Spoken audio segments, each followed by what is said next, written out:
We're here tonight with Robert Schaar, who is one of the juried judges for the Night of 100 Angels, and we wanted to take this opportunity to talk about the event, the Night of 100 Angels. So, you know, Robert, you're a master artist, a master painter, and you've chosen to be one of the judges in this event. What motivated you to particularly choose this event to judge? Well, I think the Make-A-Wish Foundation was certainly one of them. I think it's one of the finest foundations for children. I have an affinity for children that have problems, and they do such a great job. And that was certainly part of the proceeds are going to that foundation, and I think that inspired me to be a judge.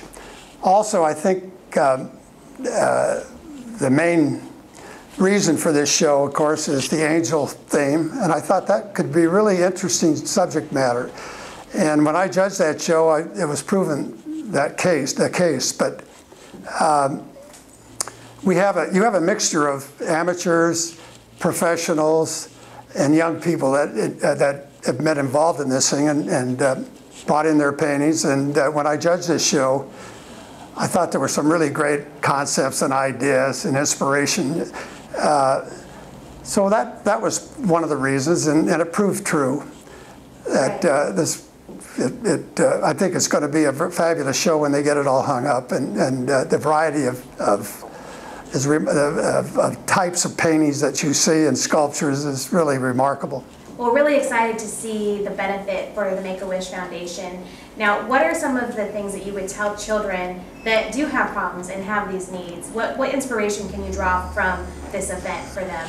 Well, I think it only proves to me that artists are creative, and this is sort of the symbol of it, really. I think it proves to me that people of all ages and professionals or amateurs and all this have participated in this. It shows their imagination, and I think this show proves it. We've seen some amazing creative pieces that are. Oh yeah, it's remarkable, and I think you can criticize some of the basic fundamentals of these things, but their inspiration and what they came up with is really the main point for this. So I know the Night of 100 Angels is based around the theme of the angel. So do you believe in angels, or have you met a real-life angel? Well, I haven't met one, but I have to say, since my wife is going through some serious health problems, I nominate my wife for that. She's been remarkable going through this, her illness, and I'm going to put the wings on her. Oh, on the wings on her. So some people bring you joy in your life. Obviously, your wife is one of those. What painting have you done that brings you the most joy? Oh my gosh, that's hard to pinpoint any one because it changes. I enjoy doing figurative things that involve figures because I can delve into the personality. Sometimes I like to do portrait work, not all the time, and also landscapes and places that I've traveled to throughout the years. That's been a very, very inspirational thing for me, and I've gotten a lot of good ideas, and I think some good paintings out of it, hopefully. So you continue to have a long career. What advice would you give to artists that want to follow in your footsteps? Well, first of all, I would recommend that they go to a good school, get their basic training, and learn how to draw, learn the basic fundamentals. And where that takes them later on in their career, that's up to them. They find this comfort zone, and I recommend that highly. That they get good basic fundamental training, and it sticks with you for the rest of your career.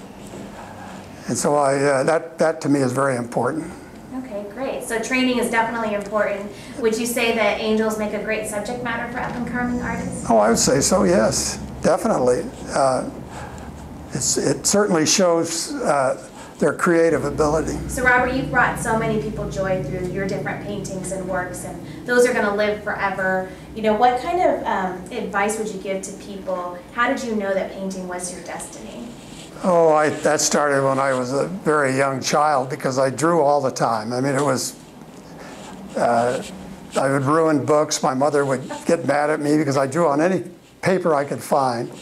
Now, of course, I didn't know at that time that I would end up as an artist, but And in high school, two A's I got, one in gym and one in art. And I played football and baseball in high school, so the contrast is kind of interesting. But Sure. anyway, I ended up going to Art Center in Los Angeles in those days, a great school, wonderful, produced a lot of professional artists. And I learned a great deal from that school. That's why I recommend young people to go to a good school that has good inspirational teachers.